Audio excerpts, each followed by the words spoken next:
ॐ श्री गणेशाय नमः।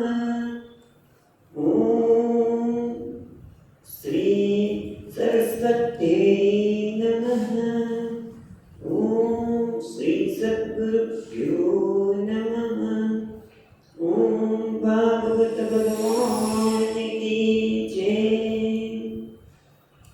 नमस्ते परमहंस स्वादित चरण कमल चिन्ह मकरंदाय भक्तजन मानस निवासाय श्री रामचंद्राय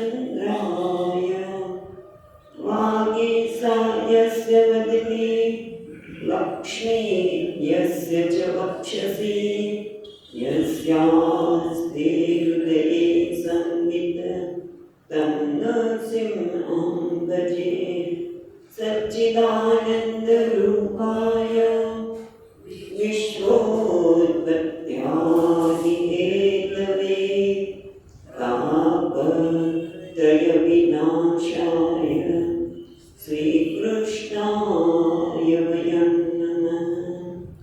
नारायणं नमस्कृत्यं नरं चैव नरोत्तमं देवीं सरस्वतीं व्यासं ततो जयमुदीरयेत्। श्रीकृष्णाय वासुदेवाय हरये परमात्मने प्रणतक्लेशनाशाय गोविन्दाय नमो नमः। यं प्रवचन्तमनुपेत्य अपेतकृत्यं वैपायनो विहरकातर आजुहाव पुत्रेति तन्मयतया तरवोऽभिनेदुः तं सर्वभूतहृदयं मुनिमानतोऽस्मि।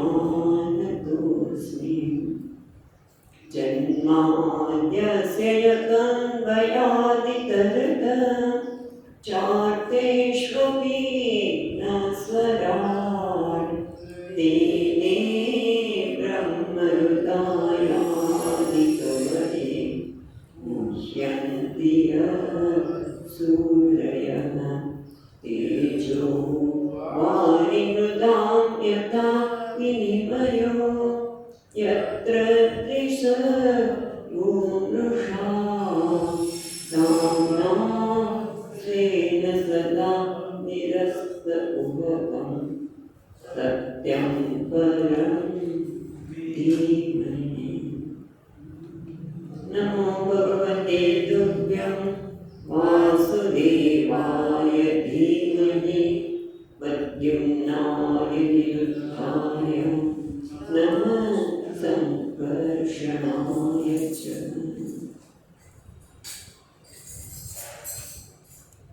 वैभक्ति बीजा स्कंदना 7મા અધ્યાયના 15મા શ્લોકમાં પઢ્યા હતા। હવે અહીંયા આપણે આ અધ્યાયના જોઈ રહ્યા છીએ એ પ્રમાણે ભગવાનના જુદા જુદા અવતારની વાત કરે છે। બહુ આગવી રીતે કરે છે। બધા બધી વિસ્તારથી તો કરશે પણ બહુ આગવી રીતે કરી રહ્યા છીએ। તો હવે આપણે કેટલા અવતાર ટૂંકના છે આ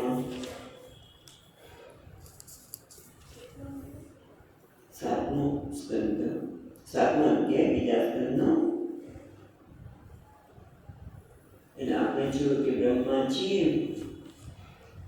પહેલા યજ્ઞ અવતારની વાત કરી, પછી કપિલ અવતારની વાત કરી, દત્તાત્રેય અવતારની વાત કરી, પછી સનક સંતાદી કુમાર અવતારની વાત કરી, નર અને નારાયણની વાત કરી અને એટલું જ નહીં એની મહાનતા બતાવી કે એમણે સામાન્ય રીતે નર નારાયણની વાત કરતા બતાવ્યું કે સામાન્ય રીતે પુણ્યશાળી પુરુષો ક્રોધથી કામને બાળી નાખે છે પણ પોતાના ક્રોધને બાળી શકતા નથી। પણ આમણે તો ક્રોધને આઘાત ન દીધો એટલે કામને આવવાની કોઈ શક્યતા જ નથી। એ નર અને નારાયણ દ્વારા આપણે કે ક્રોધને જ બાળી નાખવાની આવશ્યકતા, એટલે ક્રોધને જ દૂર કરવાની આવશ્યકતા છે. ત્યાર પછી આપણે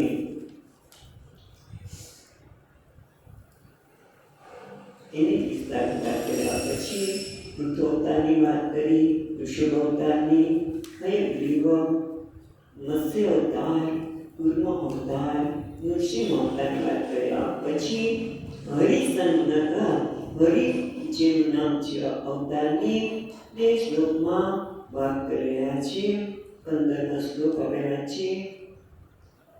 અંતરસરસ્યુર્બલે પદે ગૃહીતો રાયેણ યુતપતિરંબુજહસ્તઆર્તવં આવેદમાદિ પુરુષાખિલ લોકનાથ તીર્થસ્રવ શ્રવણમંગલ નામધેય.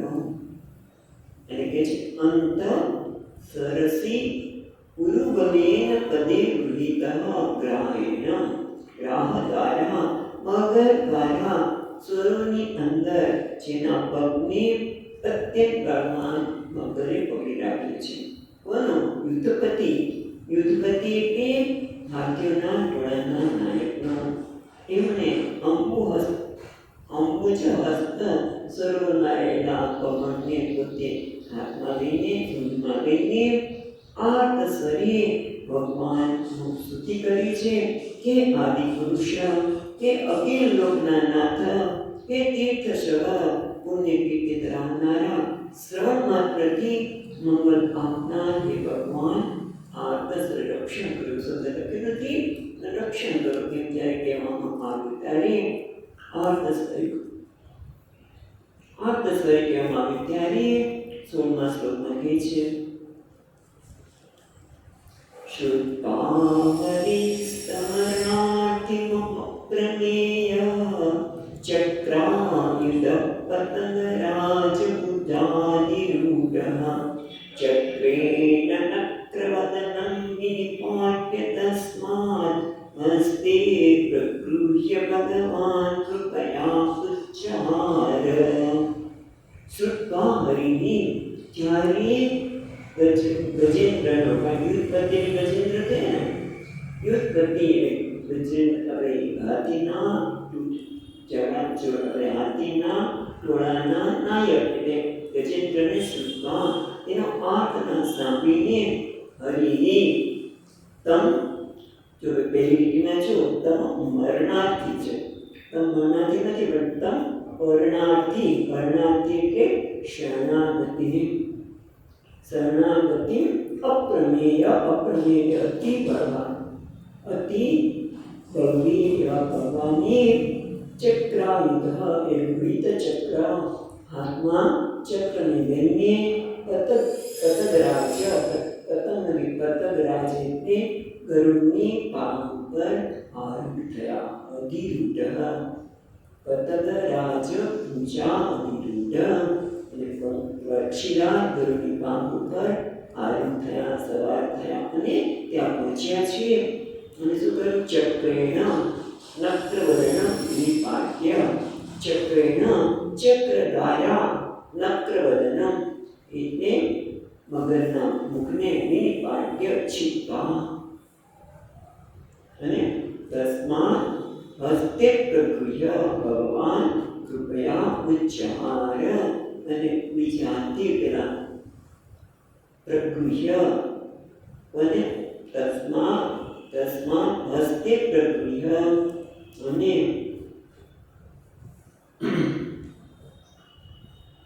હાથીના ગજેન્દ્રને પ્રગૃહ્ય પકડીને, હાથમાં પકડીને ભગવાન કૃપયા ઉચ્ચાર, ભગવાને કૃપાથી ઉચ્ચાર ઉદ્ધૃતમાન એનો ઉદ્ધાર કર્યો. એટલે કે છે એક ગજેન્દ્રના હાથીના ગજેન્દ્રનો આર્તનાદ સાંભળીને સર્વેશ્વર શંકર ભગવાન શ્રી હરિ જે અપ્રમેય બળવાળા છે, એમને સુદર્શનના આયુધથી પક્ષીરાજની પાસે પર સવાર થઈને સરીએ સુમૃતિ ગજને પકડીને ચક્રથી કંઈ પવિત્ર રાખવા પડે, પગને ચક્રથી મગરના મુખને ચીરી નાખી તેમાંથી શરણાથી ગજેન્દ્રને ઉદ્ધાર કર્યો. હવે આગળ વામન અવતારની વાત કરતા કહે છે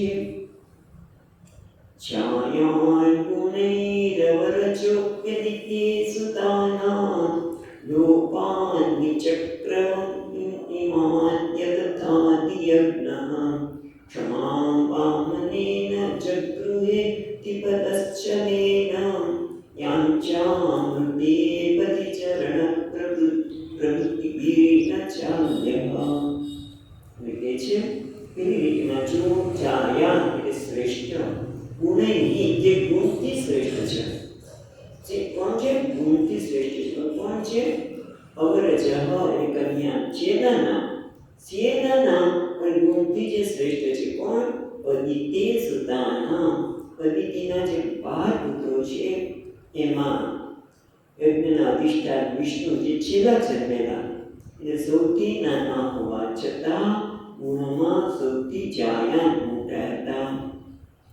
લોકાન વિચક્રમ ઇમાન યથા અધિયજ્ઞઃ. લોકાન એટલે લોકો. વિચક્રમ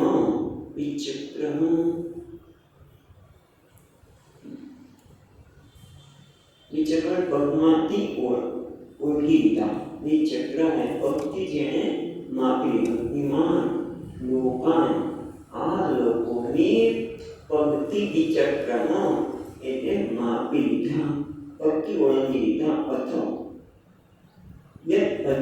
અધિયજ્ઞઃ એટલે વચન આપ્યા પ્રમાણે અધિયજ્ઞમાં એમણે પગથી ત્રણેય લોકને ઓળંગી લીધા, એને લઈ લીધા.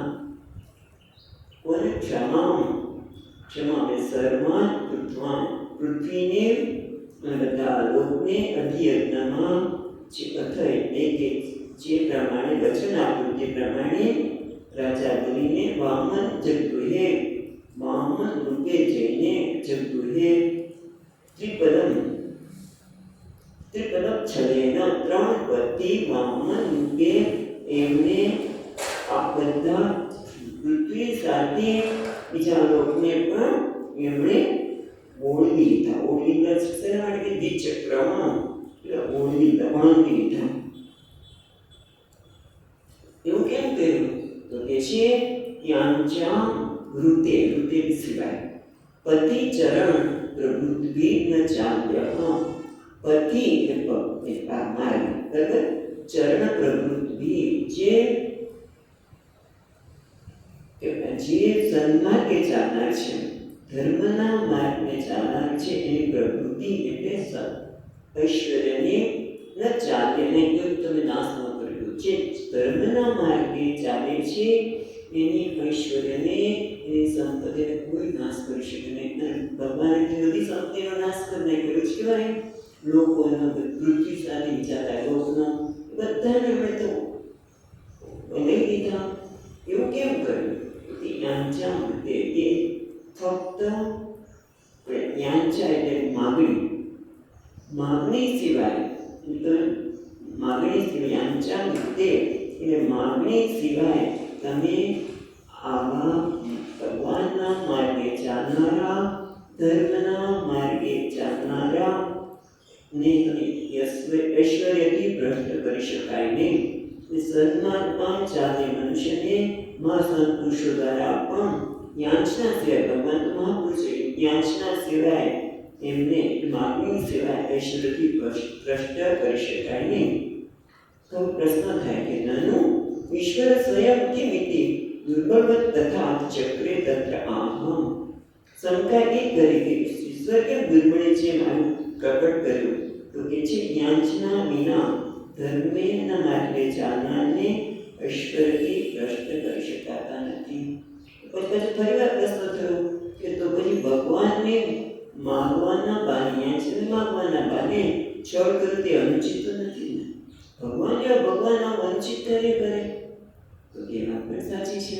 તો એની સંતાનના ઉત્તરમાં એટલું કે છે આગળ કે છે કે પોતે જે લીધું તેનાથી પણ અધિક સાલોક્ય વગેરે મને આપીશ. ભલે ભગવાને 3 લોક લઈ લીધા, એના તો 2 લોક લીધા અને ત્રીજો એના મસ્તક પર મૂક્યો, પણ એ સાથે એને સાલોક્યથી પણ વધારે આપવા માંગે છે. કેમ આપવા માંગે છે? કારણ કે બલિની અંદર કયા પ્રકારની વૃત્તિ હતી? મિત્રનો આગળ પણ બલિ કેટલું પવિત્ર અને સ્પષ્ટ છે, અને પોતાના વાક્ય ઉપર જેમ આપણે રઘુવંશ રીતિ સદા ચલી આવે, પ્રાણ જાય અને વચન ન જાય. એકવાર પ્રાણ કર્યું પછી એ ક્યારેય જાય નહીં. એવી જ સ્થિતિ બલિની છે. એ આપણને 18મા શ્લોકમાં બતાવે છે. એટલે ભગવાને એને ધાર્યા કરતા વધુ આપવાની ભાવના હતી. અને કહે છે નાટો બલેરયમુક્રમપાદ શૌચમ આપશિખાદૃતવતો વિબુધાધિપત્યમ યો વૈ પ્રતિશ્રુતવૃત્તેન ચિકીર્ષયજ્ઞત આત્માન અંગશિરસા પરએવિમેને. છેલ્લી લીટી માંગે છે અંગ, એટલે હે પ્રિય નારદ, ન અર્થ પેલી લીટી હવે આપણે છીએ તો કે હે નારદ, ન અર્થ એટલે ન અર્થ બલે હે. બલીને કોઈ અર્થની પ્રાપ્તિ કે કંઈક મેળવવાની ભાવના હતી. ન અર્થ બલે હે અયમ ગુરુક્રમ. અયમ આ ગુરુક્રમ એટલે વામન. ગુરુક્રમ એટલે વામન. ભગવાન પાસેથી બીજું કંઈ લેવું નહોતું, ખાલી પાદ શૌચમ, એમના ચરણ પ્રક્ષાલન દ્વારા આપ શિખામૃતવતઃ, એ તો એમના પાદ પ્રક્ષાલનને આપણા ચરણને શિખામૃતવતઃ મસ્તક ઉપર એને ધારણ કર્યું. એટલું જ નહીં, ન ચ અર્થ એટલે કોઈ અર્થની કામના નથી. કયા પ્રકારના અર્થની? વિબુધાધિપત્યમ. વિબુધાધિપત્યમ એટલે દેવો ઉપર પ્રભુત્વ પ્રાપ્ત કરવું. એટલે ઇન્દ્રાદિ પદની પ્રાપ્તિની પણ ઈચ્છા નહોતી. જ્યારે આપી રહ્યો હતો ત્યારે એને નહોતું થતું કે હું આપીને આટલું મેળવીશ. ન અર્થ વિબુધાધિપત્યમ એટલે દેવો ઉપર પ્રભુત્વની પ્રાપ્તિને પણ એને કોઈ પ્રયોજન નહોતું. અર્થ એટલે પ્રયોજન, એવું કોઈ એને પ્રયોજન નહોતું. તો શું હતું? બસ એટલું જ કે યો વૈ પ્રતિશ્રુતમ વૃત્તે, એણે જે પ્રતિશ્રુતમ એટલે પ્રતિજ્ઞા કરી હતી, એ સિવાય ન ચિકિત્સક અન્ય, એ સિવાય એને બીજું કંઈ જોઈતું નહોતું. અહીંયા અંશીધરમાં કહે છે અચિકિત્સક, એને એ સિવાય કશું જોઈતું નથી. એટલે મહાદાની તરીકે તો પ્રસિદ્ધ હતો જ, અને શુક્રાચાર્ય દ્વારા વારવામાં આવેલો છતાં એ સ્થાપિત પણ થયો. પણ છતાં બસ એને એક જ હતું કે મેં જે વચન આપ્યું છે પ્રતિશ્રુતમ વૃત્તેન ચિકિત્સક અન્ય, પોતે જે વચન આપ્યું છે એ પાળવા સિવાય બીજું કંઈ જ એને ઈચ્છા નથી. અન્ય આત્માન અંગ, એ સિવાય પોતાને બીજી કોઈ ઈચ્છા નથી. માટે આત્માન શિરસા વરયે અભિમેને, એટલે વરયે આત્માન એટલે દેહમ અભિમેને અંગીકૃતવાને, પોતાના દેહને પણ વસ્તુત્વ પવિત્ર દેહ એમનો થઈ ગયો. એટલે કે છે દેહને પણ પોતે અભિમેને અંગીકૃતવાન, એને આર્થિક રીતે કોઈ પ્રયોજન નહોતું, અને છતાં પણ એક જ હતું કે પુસ્તક ન માગીને એને આત્મસમર્પણ સ્વીકાર કર્યો. એટલે એ પ્રિય નારદ, ગુરુક્રમ વામન, ભગવાનના ચરણ પ્રક્ષાલનના જળને મસ્તક ઉપર ધારણ કરનાર બલિનું દેવો ઉપર પ્રભુત્વ ઇન્દ્રાધિપત્યને માટે પણ કંઈ પ્રયોજન નહોતું. કરેલી પ્રતિજ્ઞાના પાલન સિવાય જો કોઈ કંઈ પણ મેળવવા ન ઈચ્છતા બલિએ હરિને કાજે મસ્તકને પણ આત્મસમર્પણ કર્યું. એટલે બલિનું આત્મસમર્પણ એનાથી કોઈ કરી ન શકે. એ પણ આપણને અહીંયા બતાવ્યું કે હંસાવતારની વાત કરે છે. આપણે બંને પાણી પર બંધ કરી અવાજ આવે છે. ચાલો 19મો શ્લોક.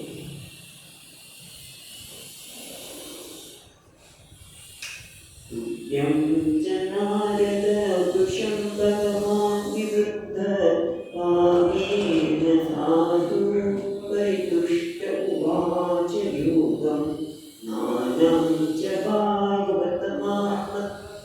સતતદીપમ યદ્વાસુદેવ શરણ વિદુરંજ સેવ અને ચર્યાને તુભ્ય નારદ અમે નારદ તમે નારદ એટલે ભૂષણ ભૂષણ એટલે પુષ્કળ પ્રમાણમાં ભૂષણ વિરુદ્ધ વિરુદ્ધ એટલે બધેલા ભગવાન વિરુદ્ધ ભાવેના કે ભગવાનના માટે વિરુદ્ધ ભાવેના વિશુદ્ધમ ભૂષણ એટલે પુષ્કળ પ્રમાણમાં પ્રેમથી ઉદ્રેક કરેલી ભક્તિથી સંતુષ્ટ થઈને સાધુ પરિતુષ્ટ ભગવાન વિરુદ્ધ ભાવેના સાધુ પરિતુષ્ટ ભગવાન તમારા ભક્તિના ઉદ્રેકથી કેટલી તમારી ભક્તિ વધી ગઈ તેનાથી ભગવાન સંતુષ્ટ થઈને વાચ યોગમ તમને યોગની વાત કરી કયા અંશો તરફે જ્ઞાનમ ચ ભગવતા આત્મ સતત દીપમ એટલું જ નહીં જ્ઞાનમ ચ એ જ્ઞાન સાધન ભગવાને જે જ્ઞાન સાધન છે એ કેવું છે તત્વ શું છે તો કે સતત્વમ એટલે આત્મા તત્વને પ્રકાશિત કરનારું છે ને સતત્વમ દીપમ એટલે ભગવાને તમારી ભક્તિ જોઈને યોગની પણ વાત કરી અને એટલે ભક્તિ યોગ એટલે ભક્તિ યોગ વિશે વાત કરી અને એટલું જ નહીં આત્મ તત્વને પ્રકાશિત કરનારું ભાગવત જ્ઞાન સારી રીતે તમને કહ્યું એ શું છે છેલ્લે કે છે યદ વાસુદેવ શરણા વિદુહુ અંજસા એવ આ જ્ઞાનને વાસુદેવ શરણાહ વાસુદેવને જે શરણાગત ભક્તો છે અંજસા વિદુહુ અનાયાસે જાણે છે બીજું કોઈ જાણી શકતું નથી અહીંયા હંસા અવતારની વાત કરી કારણ કે આ એકાદશ સ્કંદમાં સંગાતી પ્રસંગ છે ત્યારે નારદજી પણ હતા અને અહીંયા હંસા અવતારની વાત કરે છે કેટલાક ટીકાકારો એવું માને છે કે ફક્ત નારદજીને જ હંસ અવતાર રૂપે આવીને ભગવાનની ભક્તિઓ અને જ્ઞાનની વાત કરી આ એટલું ગહન જ્ઞાન છે કે જે ભગવાનના શરણાગત હોય એ લોકો જ એને સહજ રીતે જાણી શકે છે અને બીજા નહીં જ્ઞાન કરે છે મન અવતાર મનંતરના અવતારની વાત કરતા કહે છે ચક્રમ ચ દીક્ષવિતમ દસક્ષુ સ્વતેજો મન્વંતરેષુ મનવંસતરો વિભર્તિ દુષ્ટે સુરાજ સુતમં યદતા સકીર્તિમ સત્યેતિ પુષ્ટ ઉષતિમ પ્રતયંશ્ચ દરિદ્રૈઃ હવે કે છે સ્વતેજસ માં કે છે સતેજસ દસસુ દીક્ષસુ એ રીતિમાં છે ચક્રમ ચ દીક્ષ દીક્ષમાં સુંદી સુધી કહે તો દીક્ષો અવિહિતમ ચક્રમ ચ દીક્ષો પછી ઉની કહે અવિહિતમ દસસુ સ્વતેજ હવે એને ગોઠવીએ તો સતેજસ એટલે પોતાના તેજથી એટલે પોતાના પ્રભાવ રૂપી ચક્રમ એ સુદર્શન ચક્ર ધારણ કરે છે પોતાના પ્રભાવથી સુદર્શન ચક્ર ધારણ કરે છે અને કેવું છે દસસો દિશેષુ અવહિતમ ને દસે દિશામાં છે અંકુટિત અકુંઠિત અપ્રતિતમ ને અકુંઠિત પ્રભાવ ધારણ કરનાર ભગવાન પોતાના તેજથી એ જે ચક્રને ધારણ કરે છે એ 10 દિશામાં 10 દિશામાં જેનો પ્રભાવ અકુંઠિત છે તે કોઈ એ પ્રભાવને તોડી શકે એવો નથી પ્રભાવને ધારણ કરે છે એટલું જ નહીં મન્વંતરેષુ મનવંશધરો વિભક્તિ મન્વંતરે મનવંશને દરેક મન્વંતરમાં મનવંશને ધારણ કરીને 10 દિશામાં પોતાના અકુંઠિત પ્રભાવથી એ ચક્રને ધારણ કરે છે એટલું જ નહીં, દુષ્ટેષુ રાજાસુ દમમ કે પછી યદથા દુષ્ટેષુ રાજાસુ દમમ યદથાત સ્વકીર્તિમ સત્યે વિપુષ્ટ ઉષિતમ પ્રથયમ ચરિત્રૈઃ. સાથે સાથે પોતે ચક્ર ધારણ એટલા માટે કરે છે કે જે દુષ્ટ રાજા જે દુષ્ટ રાજા છે એ દમમ યદથા તેને દંડ પણ આપે છે. ચક્ર દ્વારા જે અબુદ્ધિક પ્રભાવના લીધે જે દુષ્ટ રાજા છે એને દંડ પણ આપે છે અને સ્વકીર્તિ પોતાની કીર્તિ સત્ય ત્રિપુષ્ટ એનાથી ઉપર જે સત્ય લોક છે ત્યાં સુધી ઉષતિમ એટલે મનોહર પ્રથયમ ચરિત્ર સત્ય લોક સુધી પોતાની સુંદર કીર્તિનો વિસ્તાર કરે છે અને રાજાને દંડ પણ આપે છે. જે ભગવાન સ્વયંભૂ વગેરે મન્વંતરમાં મનમાંથી ધારણ કરી દસે દિશામાં પોતાના અકુંઠિત પ્રભાવ રૂપી ચક્રને ધારણ કરી લોકો પર આવેલા જે રાજાઓ વગેરે છે એને દંડ આપીને સતત સુધી પોતાના ચરિત્રથી ગમનીય કીર્તિનો વિસ્તાર કરે છે. હવે આ બોલીએ છે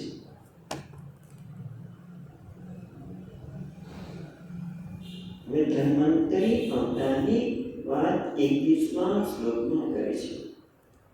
ધન્વંતરિશ્ચ ભગવાન સ્વયમેવ કીર્તિઃ નામ્નામ ગુરુજામ ઋજુઆસુહંતિ યજ્ઞે ચ ભાવમ અમૃતામ વિરવાવરુદ્ધા આયુશ્ચ વેદમનસાસ્ત્ય અવતીર્ય લોકે. ધન્વંતરિશ્ચ ભગવાન સ્વયમેવ કીર્તિં જેમના ધન્વંતરી રૂપે ભગવાન પોતાની કીર્તિનો ફેલાવ કરે છે. પોતે પોતાની કીર્તિ સ્વયમેવ એવ કીર્તિઃ સ્વયં એટલે પોતે જ કીર્તિ સ્વરૂપ છે એમ કહીને પોતે જ કીર્તિથી પણ મહાન સ્વરૂપ કરે છે. આમ તો એવા પણ શેના માટે ભગવાન કહે છે નામના નૃણામ ગુરુજામ એટલે મહા કહેવાય ને ભયંકર મહાન રોગ હતો. ભયંકર રોગને ઋજુ આસુહંતિ ઋજુ એટલે રોગ પુરુજામ એટલે ભયંકર રોગવાળા મનુષ્યનો ઋજુ એટલે રોગ આસુ શીઘ્ર હંતિ એટલે દૂર કરે. કેવી રીતે નામના નૃણામ ગુરુજામ જે લોકો મહાન ભયંકર રોગથી પીડાય છે એને ફક્ત નામ લેવાથી ભગવાન રોગ દૂર કરે છે. એના માટે થોડી વાત જોવાના છીએ કારણ કે આપણે દર વખતે ધન્વંતરી અવતાર ક્યારે થયો તો કે આપણે કહેવાય આપણા પ્રમાણે ગુજરાતી બાજુ અશ્વિન માસના કૃષ્ણ પક્ષની તેરસ અને ત્યાં તમે ઉત્તર પ્રદેશમાં જાઓ તો કાર્તિક માસની કૃષ્ણ પક્ષની તેરસના દિવસે ધન્વંતરી ભગવાનનું પ્રાગટ્ય થયું. એટલું જ નહીં યજ્ઞે ચ ભાગમ અમૃત આયુઃ અવરુદ્ધમ આયુશ્ચ વેદમ મનસાસ્તિ અવતીર્ય લોકે. યજ્ઞે ચ અને યજ્ઞમાં ભાગમ યજ્ઞનો જે ભાગ છે શું છે અમૃતામ એટલે એનો અર્થ એવો કરે છે અમૃત એટલે જેમાં મૃત્યુ શક્ય નથી મૃત્યુ નથી અતઃ એવ અમૃત અને મરણ રહિત આયુ એ મરણ રહિત આયુષ્ય છે. એ જરા વિચાર છે કે ભગવાનના ધન્વંતરીના પૂજા અને નામ માત્રથી એ કેવું આપે છે કે અતઃ એવ અમૃત મરણ રહિત આયુ યસ્માત તથા અમૃત સન વૃદ્ધમ વેદા વૃદ્ધમ છે ને ભાગમ અમૃતામ અમૃત આયુ અવરુદ્ધમ વેદા જે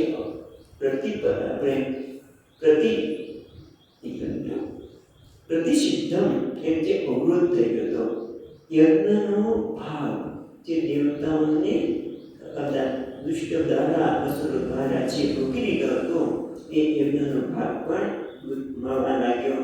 એ અવરોધને એને દૂર કર્યો. અને એટલું જ નહીં, આયુર્વેદનો પ્રચાર કર્યો, અનુશાસથી એટલે કે એમનો ઉપદેશ કર્યો. ત્યાં અવતીર્ય લોકે અવતાર ધારણ કરી ધન્વંતરી ભગવાન લોકોએ લોકમાં અવતાર ધારણ કરીને પોતાની જ કીર્તિરૂપ એવા એમણે જેના નામ માત્રથી લોકોના મહાન ભયંકરોને પણ હરી લે છે.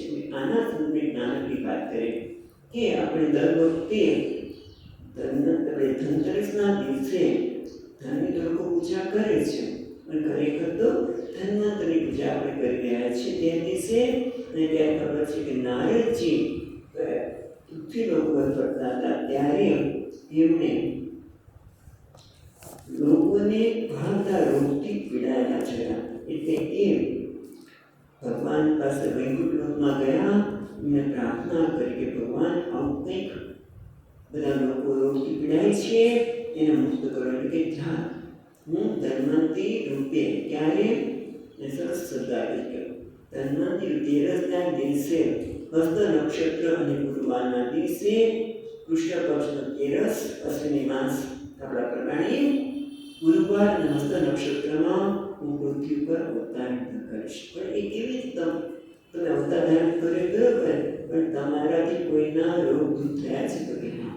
એના માટે નાનકડી કથા છે જે પાપ નાશની અથવા તો રોગ નાશની કથા તરીકે કહેવામાં આવે છે. ભગવાને જ વાત કરી કે ઉજ્જૈનમાં ધનગુપ્ત નામના રાજા હતા.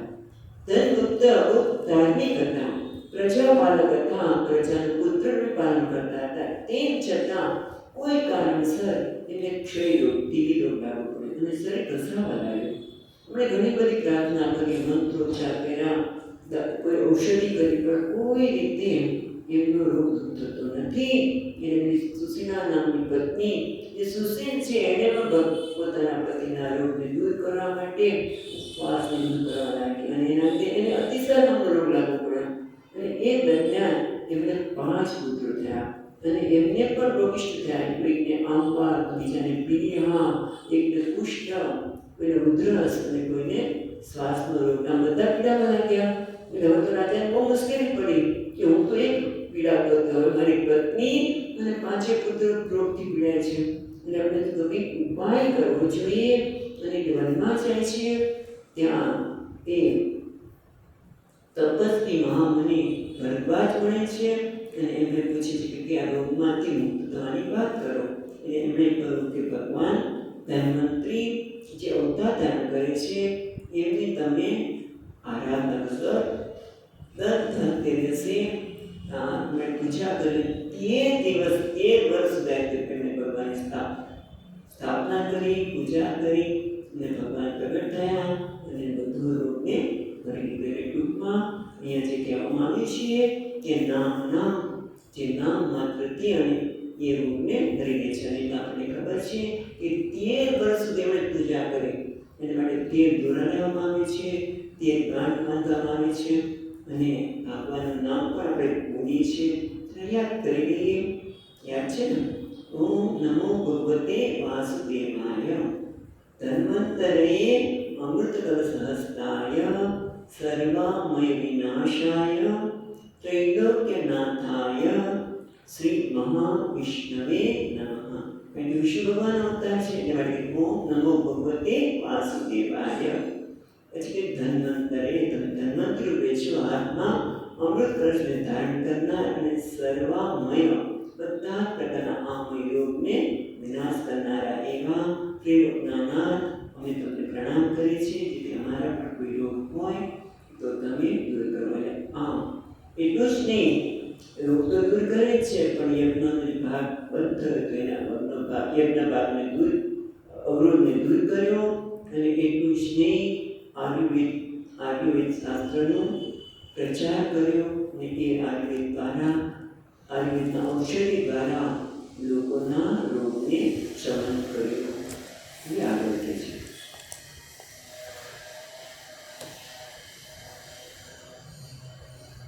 પરશુરામ અવતારની વાત કરતા કે છે 22 5મા શ્લોકમાં ક્ષત્રં ક્ષયાય વિધિનોપકૃતં મહાત્મા બ્રહ્મગૃદચિત્તપથં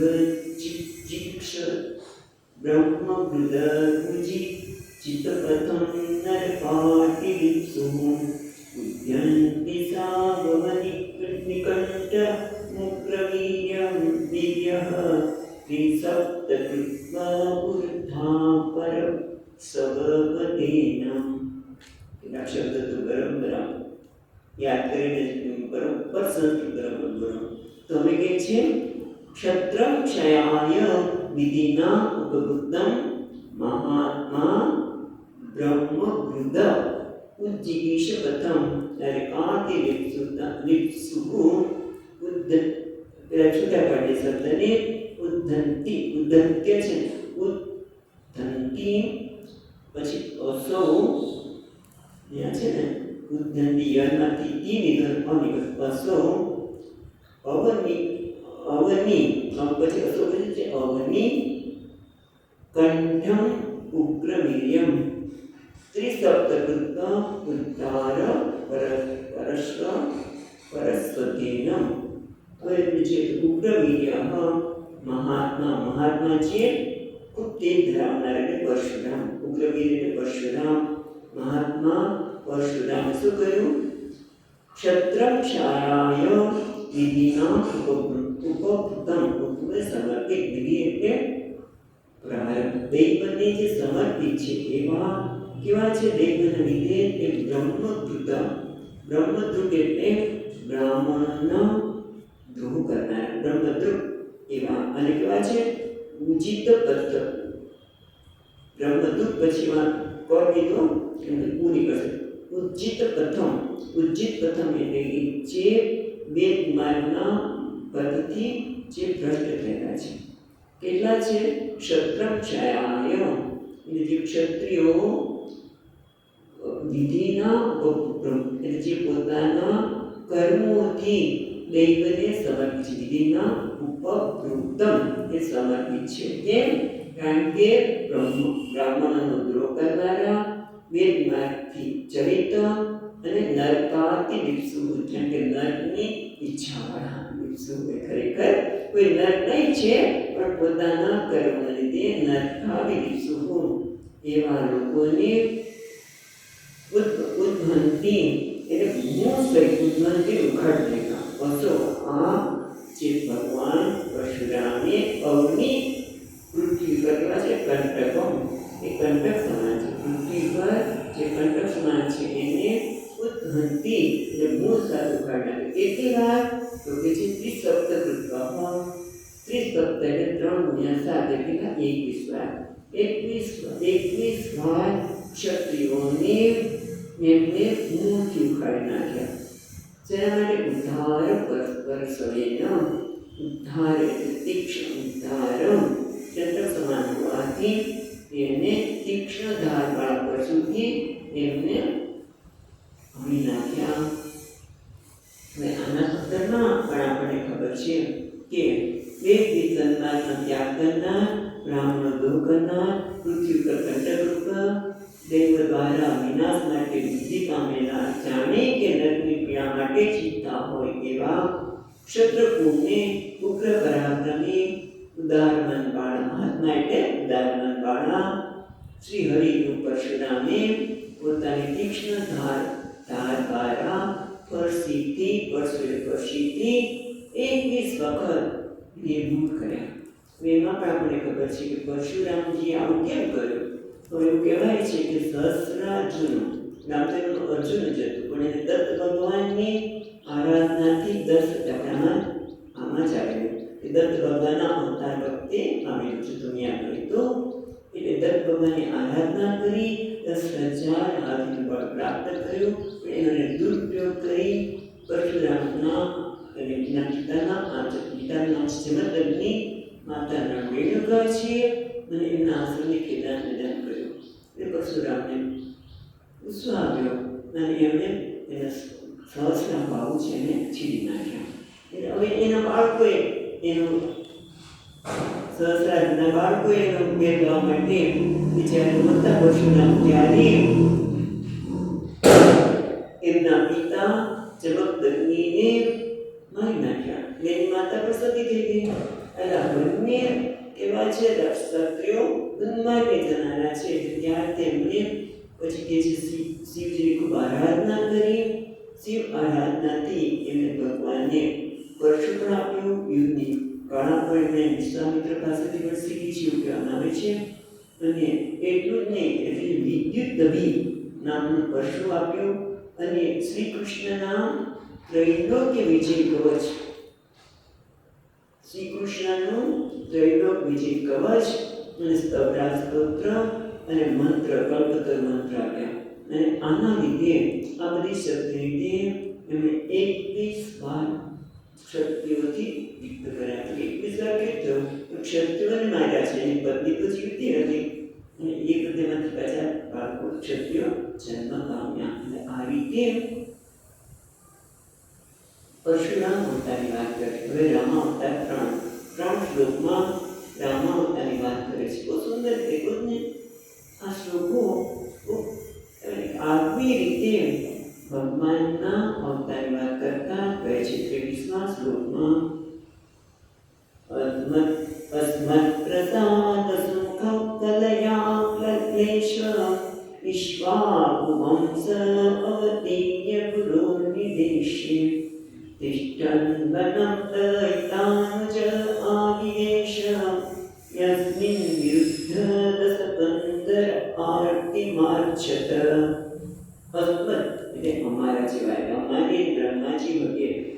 પ્રસાદ અસ્મત એટલે બ્રહ્માજી વગેરે આપણે ખબર છે કે પ્રાર્થના કરી અને પ્રસાદી કૃપા કરીને સુમુખ એટલે પ્રસન્ન વદનમ એવા કોણ કલયા એટલે માયાયા પતિને. કલયા એટલે માયાના પતિ શ્રી રામચંદ્ર. ક્લેશ પેલા ક્લેશનો અર્થ છે કલય.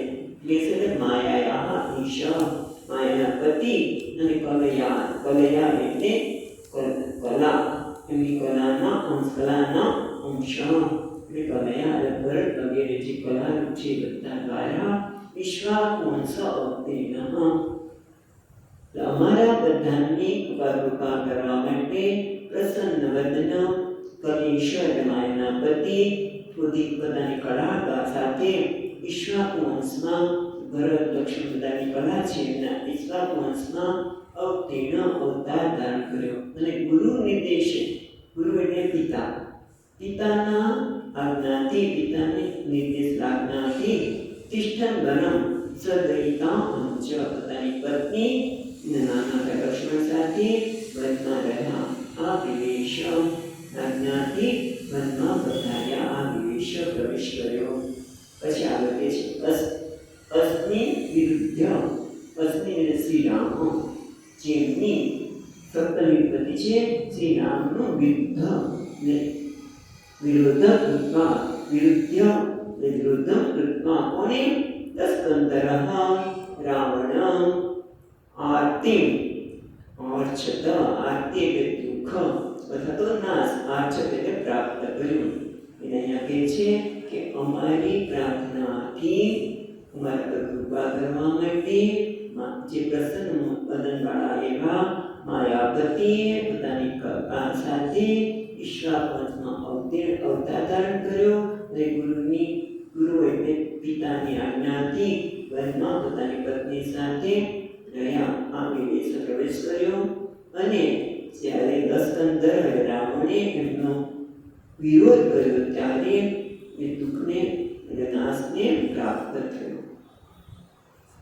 નાશને પ્રાપ્ત થયો. દુઃખ એટલે નાશ, વિનાશને પ્રાપ્ત થયો. તો યાદ રાખે છે. યસ્માન એલાદુ દધિરૂઢ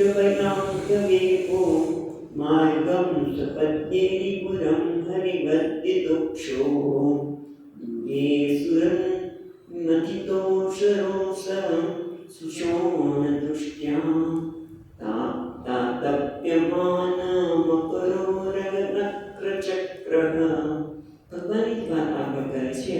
યસ્મા યસ્મૈ એટલે રામ, યસ્મૈ અદદાદ અને આપ્યું પણ ઉદધી. સમુદ્રને એમને માર્ગ બીજી રીતેમાં છે. જો માર્ગમ યસ્મય જેમને એટલે રામને ઉદધી સાગરે માર્ગમ અદદાદ માર્ગ આપ્યો. કેમ? કારણ કે ઉદધીથી પછી ઊઢ એટલે પ્રાપ્ત. રૂઢ છે ને, રૂઢમાંથી ઉદધી ઊઢ એટલે પ્રાપ્ત. શું પ્રાપ્ત થયો? ભયમ અને ભય પ્રાપ્ત થયો. અને એના લીધે વેપકંપ એના લીધે એના એને કહેવાય ને ધ્રુજાર્યા. વેપ એટલે કંપ ધ્રુજાર્યા. ભયથી એકદમ ધ્રુજવા લાગ્યા. કેમ ધ્રુજવા લાગ્યા? તો કે છે સપદ્ય હરિપુરમ હરિવત દિદુક્ષોહો. એ હરિવત એટલે ભગવાન શિવજી, દિદુક્ષોહો દિદુક્ષ એટલે બધું ઈચ્છોહો. હરિપુરમ એટલે છે ત્રિપુર. હરિપુરમ જે રીતે ત્રિપુરમ દિદુક્ષોહો, જે રીતે ભગવાને ત્રિપુરનો વધ કરવો એને બાળી નાખવા માટે, વધ કરવા માટે સપદી એટલે શીઘ્ર. સપદી માર્ગ પ્રદાન એને શીઘ્ર સમુદ્રને માર્ગ આપ્યો. કારણ કે એ ભયથી કંપિત થઈ ગયો. કેમ? કારણ કે જેમ હરે એટલે શિવજીએ ત્રિપુરનો વધ કરવા માટે દિદુક્ષોહો ઈચ્છા, એ રીતે ત્રીજી રીતે માગે છે દૂરે સુરન. સુરન એટલે સુરત એટલે સીતાજી. સુરત એટલે એના સીતાજી માટે શબ્દ છે. એ સુરત મથિત રોષમ, એમને દૂરથી ભગવાનને સીતાજી યાદ આવ્યા અને એના કારણે મથિત રોષ સુસવર્ણ દૃષ્ટ્યા એટલે સુસવર્ણ અતિ પછી છે ને સુસવર્ણ દૃષ્ટ્યા એટલે સુષોણ એટલે અરુણ. સુષોણ એટલે અતિ અરુણ, એકદમ લાલ આંખ, અત્યંત લાલ આંખ થયેલી દ્રષ્ટિએ તેનાથી અત્યંત તપી ગયા. દૂરે દૂરથી એટલે સીતાજીને યાદ આવતા મથિત રોષ એકદમ રોષ બહાર આવ્યો. મથિત એટલે ક્ષુભિત રોષેન. મથિત એટલે ક્ષુભિત, તેનો રોષ ક્ષોભ પામેલો છે. તેનું કારણ છે સીતાજી. અને એના લીધે સુસવર્ણ દૃષ્ટ્યા જેની અત્યંત લાલચોળ આંખ થઈ ગઈ છે. અને એના તાપથી તાતપ્યમાન, તેના તાપથી મકર એટલે મગર, ઉડગ, સર્પ, નક્ર, ચક્ર, મગર છોડીનો સમૂહ છે એ તાતપ્યમાનથી એકદમ કરી ગયા. આના લીધે ભયથી જે કંપી રહ્યો છે એવો સમુદ્રે ભગવાનને શીઘ્ર માર્ગ આપ્યો. માર્ગ આપ્યો એટલે બતાવ્યું. માર્ગ તો આપ્યો નથી, કારણ કે સમુદ્ર વિભાગનો નતા થયા, પણ એને કેવી રીતે સમુદ્રને ઓળંગવો એના માટે માર્ગ આપ્યો. એટલે આમ રામજીના અવતાર તો ધારણ કર્યો, પણ સાથે કહે છે કે દૂર લંકામાં રહેલા પ્રિયા દૂરે દૂર લંકામાં રહેલા સુરને સીતાજીને નિમિત્તથી એમને યાદ કરવાથી ક્ષોભ પામેલા ક્રોધને કારણે લાલચોળ આંખ બનેલી રામની દ્રષ્ટિથી અતિશય તપી ઉઠેલા મગર, સર્પ અને મગરમચ્છના સમૂહને તેમને કાઢી નાખશે. પ્રાપ્ત થયેલા ભયથી તૂટતા મહાસાગરે ભગવાન શંકરની જેમ શત્રુની નગરીને લંકાને અત્યંત જમી કાઢી નાખવા ઈચ્છતા શ્રી રામને માર્ગ આપ્યો. ખ્યાલ આવ્યો કે ક્યાં સરખામણી કરી? જેમ ભગવાન શિવજી ત્રિપુરાસુર નગરીને બાળી નાખવાનું વિચારે છે, એ રીતે અહીંયા ભગવાન શંકરની જેમ શત્રુની નગરી લંકાને અત્યંત સફળી, અત્યંત જલ્દીથી બાળી નાખવા ઈચ્છતા શ્રી રામને સમુદ્રે માર્ગ આપ્યો. ચાલો, 3 શ્લોક થઈ ગયા, આજે બાકી છે. પછી કૃષ્ણ અવતાર આપણે જોઈશું. 25મો શ્લોક.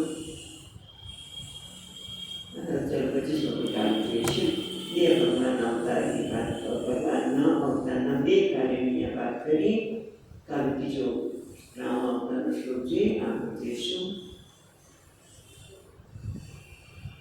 સચ્ચિદાનંદ રૂપાય વિશ્વોત્પત્યાદિહેતવે તાપત્રય વિનાશાય શ્રી કૃષ્ણાય વયં નમઃ.